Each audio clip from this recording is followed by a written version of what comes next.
近排就出咗全球最貴樓價15位啦，澳洲城市竟然佔咗5個 ，Perth 仲要係排第14咁樣嘅。Hello， 大家好，我係 Kenny。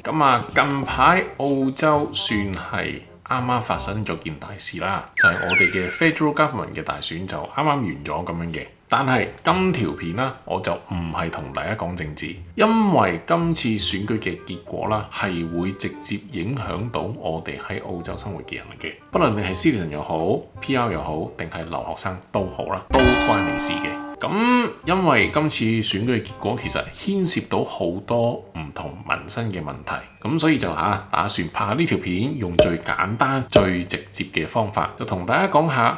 今次選舉嘅結果會點樣影響未來嘅澳洲呢？咁如果你而家喺澳洲生活，或者打算過嚟讀書，又或者過嚟生活嘅觀眾朋友，咁呢條片就應該幫到你更了解成個澳洲啦。咁第一，首先我哋講下房價先啦，因為呢個係社會上近呢2-3年啦討論到極高嘅 topic 嚟嘅。如果有留意開澳洲消息嘅觀眾朋友啦，亦都知道澳洲嘅樓價近排係升到癲嘅，尤其是係 Perth 一年升夠你20%，好似坐火箭咁樣嘅。即係點解會出現呢個咁嘅情況呢？第一，人口不停增加啦，尤其是係移民啦、留學生個個都歸位個個都想過嚟澳洲咁樣嘅。但係另一方面之前通脹嘅問題啦，就搞到好多建築公司執笠啦，材料又貴咗啦，同埋澳洲出 approval 啦係出名慢嘅，咁所以搞到好多建築項目都係起唔切，又或者發展商係覺得都冇肉食嘅，尤其是 apartment 呢個市場，所以有好多發展商係好少去掂 apartment 呢樣嘢嘅，好自然咁你 demand 高過 supply， 啲樓價就嚟料啦，就係咁升啦。咁今次工黨政府連任啦，就話可以俾 first home buyer 用5% deposit 去買屋咁樣嘅，就話等人容易啲上車就唔使儲咁多 deposit 咁樣嘅。但係我個人覺得呢個咁樣嘅所謂措施啦，其實只係增大咗個窿，並冇解決佢根本性嘅問題。當你買間屋100萬，咁你5%，即係你5萬蚊 deposit 啦，咁你個窿就係95萬，呢條數都唔細喎。講緊當個息口升少少咁樣啦，呢班人就 PK 噶啦。即係萬一好似2年前咁樣加息法嘅話啦，呢批人即係 first home buyer 用5% deposit 去買屋，呢批人啦係好可能會係第一批賣樓瞓街嘅，我覺得。同埋有一樣嘢我留意到啦，即係成日上網新聞都睇到呢樣嘢。好多啲30歲中40歲嘅澳洲白人，成日強調自己係單身嘅，就不斷喺個新聞嗰度 complain 就話點樣買唔到屋，政府要點幫佢哋上車咁樣嘅，即係好老實，你呢啲咁樣嘅歲數都叫做出嚟社會打工，起碼10年以上啦。即係如果你10年都儲唔到 deposit 嘅話，同時間 back in the days 樓價都仲係幾 OK 嗰陣咧，你唔選擇去買屋，其實只有2個原因嘅啫。第一個原因就係你能力唔夠啦，咁呢個就冇乜好討論空間嘅。其實10年前你收入唔夠，到10年後嘅今日，你收入應該都唔會足夠嘅。咁所以可能呢類人你就要首先諗下點提高自己嘅收入先啦，然後去諗買屋呢個問題咁樣啦。第二就係你自己太大使，呢個係澳洲白人好 common 嘅問題，佢哋係冇儲錢嘅習慣嘅，即係呢個其實可能係生活方式或者優先次序嘅問題咁樣啦。你要喺年輕嘅時候享受當下，你就唔好喺老嗰陣時就呻窮，要政府去幫你咁樣啦。即係雖然我咁講係有少少刻薄咁樣嘅，但係你自己財務管理有問題嘅話，俾你借到95萬去買樓，你都要考慮下自己公唔公道呢條數咯，我覺得。所以呢類人呢，就千祈唔好將個波推俾政府，就話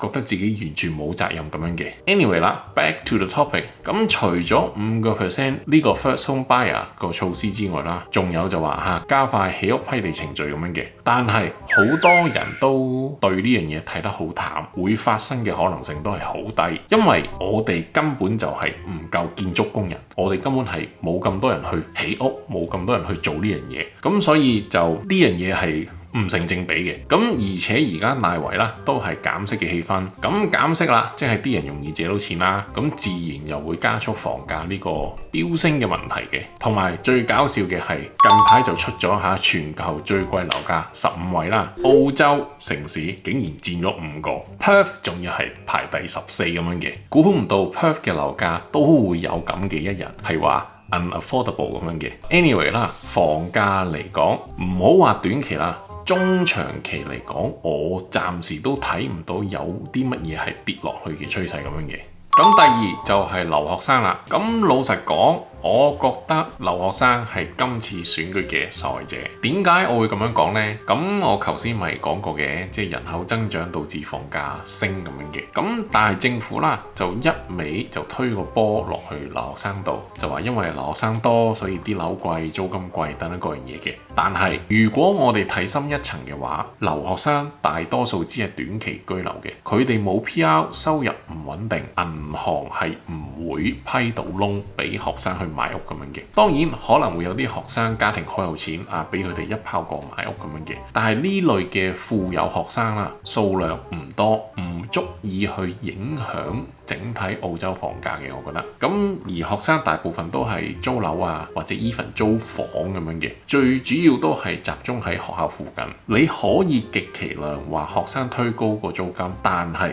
最多都係局部地區性，就唔會係成個澳洲嘅事嘅。咁所以澳洲政府不斷將個波推落去啲留學生度呢，我就覺得係有啲戇狗狗嘅講法嚟嘅，即係唔合邏輯咯，我覺得。但係澳洲政府而家已經默默做緊手腳啦，即係學費加啦，大部分嘅大學嘅學費都已經係靜靜雞加學費啦，簽證費又加啦，由之前嘅700蚊加到1600蚊，而家嚟緊又話再加到去2000蚊，即係我覺得呢個學生 Student Visa 呢個2000蚊嘅費用其實係根本搶錢，我覺得。咁而且審批係會嚴咗啦，尤其是針對印度啊、尼泊爾、巴基斯坦嘅學生，即係驚佢哋假扮學生實際過嚟打工咁嘅情況咁樣嘅。咁呢點我覺得 make sense 嘅，但係對於其他真正嚟讀書嘅學生嚟講啦，學費貴咗、簽證貴咗、生活費貴咗、租屋貴咗，無論邊個角度睇都好啦，留學生都係今次嘅犧牲品。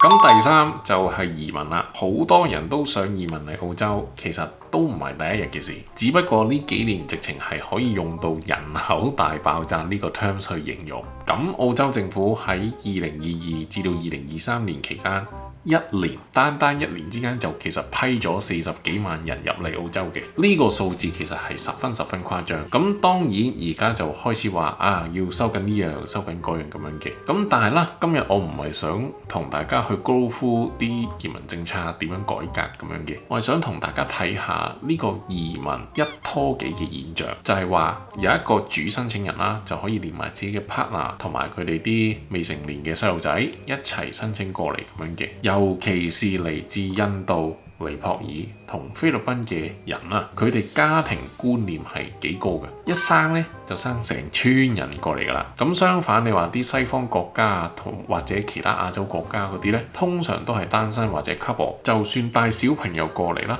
個數量都唔會係好多嘅。簡單啲嚟講，即係一個所謂嘅技術人才移民啦，其實實際上可能等於最少2至3個人入境嘅。即係如果仲要計埋什麼家庭團聚啊、難民啊、父母簽證等等各樣嘢呢，呢條數我真係唔識計。雖然話個主申請人係嚟到澳洲係專才過嚟打工，但係佢哋嘅 partner 未必係打工噶嘛。小朋友可能要讀書，阿爸阿媽可能要睇醫生。咁首先喺公共資源方面呢，係已經有壓力。再者，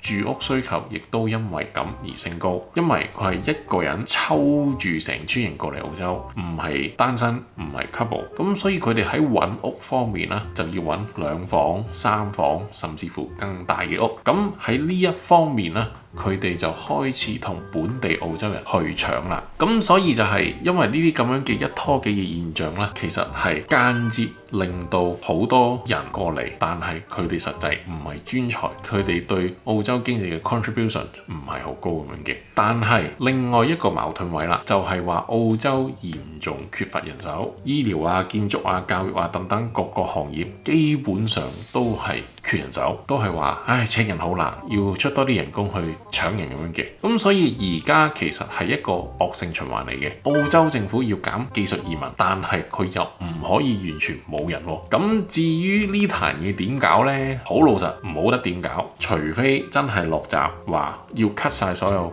技術移民，等個澳洲經濟可能落少少，冇人開工，咁樣先叫做可能等嗰個技術移民嗰個數係變翻去 balance 咁樣嘅。如果唔係你一直咁樣 keep 住去俾啲人申請過嚟技術移民都好，就算俾你減到個數 let's say 一年10萬人都好啦，但係你呢10萬人佢仲會拖多可能幾個 family members 過嚟咁樣嘅。咁所以呢條數其實唔識點計啦，真係視乎真係嗰個主申請人係生到幾多件，想帶幾多件過嚟咁樣啦。咁好啦，咁我今條片咧就大概分享咗今次工黨連任對澳洲社會大概有啲咩影響啦。我覺得好大機會啦，所有嘢都係維持原狀噶啦，未來呢3年都唔會有咩大改變噶啦，樓價都係繼續升，咁就升到去 unaffordable 某一個位，咁就可能到陣時啲人係根本冇錢買樓，咁就跌落嚟咁樣嘅。咁所以我哋即管放長雙眼，就睇下工黨政府喺未來呢3年有啲咩政策係會針對